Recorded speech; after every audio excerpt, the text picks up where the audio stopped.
Magandang araw mga kaibigan. Bigyan natin ng reaction opinion ang pahayag ng Pangulong Marcos Jr. Inamin niya na hindi siya nakakatulog dahil sa matinding problema ng bansa. Okay, update lang po. Excuse Fund drive natin sa Brave 18. 14 na lang. Marines. Nakaipon na tayo sa GCash ng 86,500 at as of now, hopefully bukas makalawa, madagdagan pa ito, aabot ng 100,000 at pwedeng ipadala na natin ulit sa Brave 14 Marines.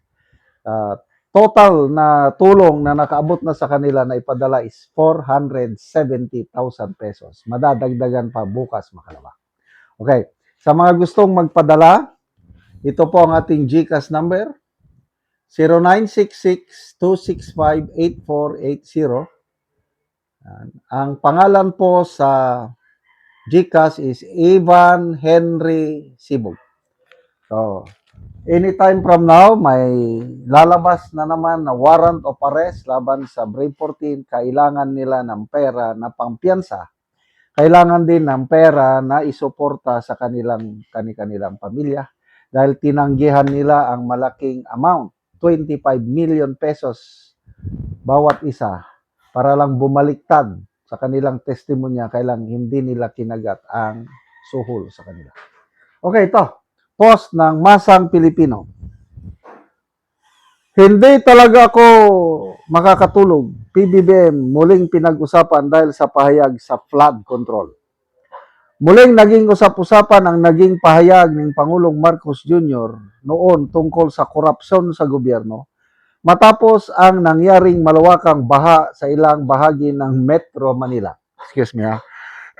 Sa kanyang pahayag, ipinakita ni Marcos ang pagkadismaya sa mga ulat ng katiwalian na aniya ay naka-aapekto hindi lamang sa pamahalaan, kundi pati sa tiwala ng mga mamamayan sa mga institusyon. Ito ang pahayag niya noon. No? Hindi talaga ako makatulog. Paano tayo nagkaganito? Alam niyo yung style niya? Anong gagawin natin? Bakit tayo nagkaganito? That's a sign of weakness. Hindi niya alam ang nangyayari sa ground. Siya yung presidente na kung anong i-report sa kanya, dahil sa kahinaan niya, paniwala siya ng paniwala. Anyway, mag-discuss ako tungkol diyan mamaya. Kasunod nito, iginiit ng Pangulo ang pangangailangan na paigtingin ang kampanya laban sa korupsyon at tiyaking mananagot ang mga sangkot sa katiwalian. Ang muling pagtalakay sa pahayag ay nagbigay pansin sa paninindigan ng administrasyon na kailangang tugunan ang mga isyu ng katiwalaan upang maibalik ang tiwala ng publiko sa pamahalaan. Okay. To me, this is all about leadership. Siya yung leader, Pangulo, na relax lang. Naniniwala ako sa mga payag ni BP Sara na halos hindi daw nagtatrabaho si Pangulong Marcos. Siya yung leader na tawag namin reactionary leader. Kung walang nangyayari, wala rin siyang ginagawa. Pag may nangyari na, saka lang mag-react. Yan po ang mga style ng mga reactionary, yung mga weak leader. Ang good leader, yung visionary leader, wala pang nangyayari, pinoforesight na niya yung posibleng mangyari. What if? May mga senaryo na. Kung ganito ang mangyari, anong gagawin ko? Kaya, yung mga ganong leader, kagaya ni Tatay Digong, advance kung mag-isip, parang naglalaro ng chess. Kaya, naintindihan ko, yung bakit tayo nagkaganito? Bakit? Yung style niya kasi walang ginagawa. Hindi nag-iisip, tapos madaling maniwala sa mga report. Tema, flood control. 2024, nireport sa kanya, 5,500 na po ang natapos na flood control projects. Wala man lang siyang ginawa, counter-check whatsoever. Paniwalang-paniwala siya kay Manuel Bunuan. Ibinida rin niya. So, nung batikusin na ang kanyang 5,500 flood control projects, dinipinsahan pa niya. Nandyan ang mga flood control, nabangga lang ng barko. Nandyan, malakas lang ang hangin. Nandyan, na-overwhelm lang dahil climate change. Ano pang mga, tanggapin nyo na yan, new normal na yan. Wala na tayong magagawa. Ganun ang ganyang style ng leadership. Huli na ng lahat nung unti-unti nang pumuputok ang anomalya sa flood control nang dahil sa mga expose ni, to me, Mayor Magalong and Senator Lacson. Nung nasa mabuting kamay pa si Senator Lacson, nung hindi pa siya naging Blue Ribbon Committee Chair, okay pa siya. Kasi bago siya umupo sa 28th Congress, nag-imbestiga na eh. Dami niya nang sinasabi, natutuklasan. Wow! Nataranta ngayon ang Marcos Jr. administration. Kaya yung SONA niya last year, sabi niya, mahiya naman kayo! Mga reactionary na lang yun. Anong nangyari sa kanyang mahiya naman kayo? Di silang nakakaya. Anong nangyari? Yung sabi nila na, bago mag-December 15, makukulong na sila. Nasaan na? Sinong nakakulong? Marcoleta, Jinggoy, Defensor. Plus of course, si Sara Diskaya. Yun lang ang kanilang nakayang naipakulong. Martin Romualdez, hay. Saldico, hay. Ngayon, tinatarget na naman. Legarda, Alan Peter Cayetano, sino pa?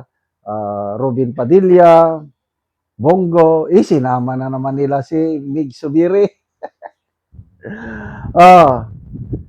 So wag na tayong magtaga sa ating Pangulo. Tanggapin na natin, nabudol tayo. Yan po ang ating ibinoto. That's it. Kung ano ang ating itinanim, aanin natin.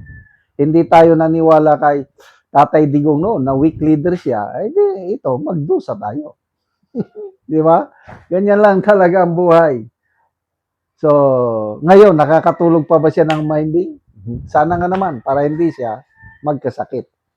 Salamat mga kaibigan sa inyong pagsubaybay sa channel na ito. Nakakatulong kayo ng malaki sa tribong Talandig ng Bukidnon dahil ang sweldo natin, sweldo natin sa channel na ito is pantulong po sa tribo.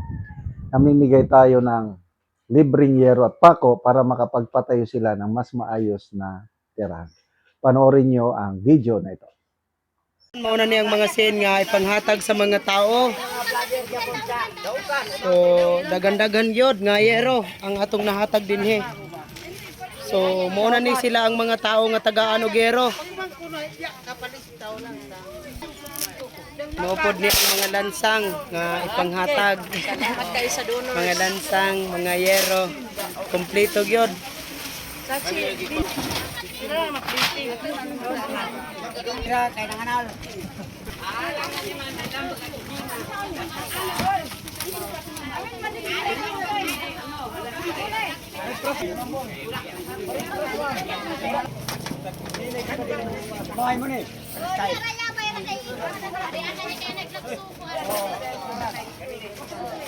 Butangan og pangalan sa kada isa. Tag-iya.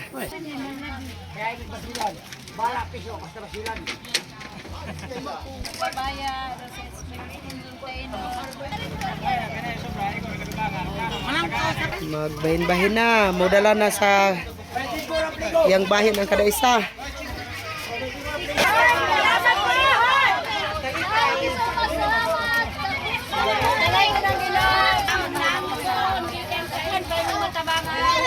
Baintiutso ka pamilya ni sila. So gikarga lang. Mga balo gitabangan. Ang uban gikarga lang og motor.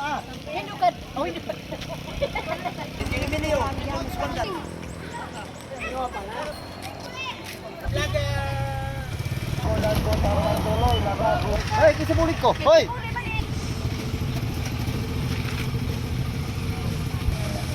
Nani si nanay ang natagaan og si naanang yang so muna ni ang gawas nga bahin nga kon si atop siyang balay. So muna ni gidakpon sa buslot sa balay ni nanay. So mga gatulo na gyud.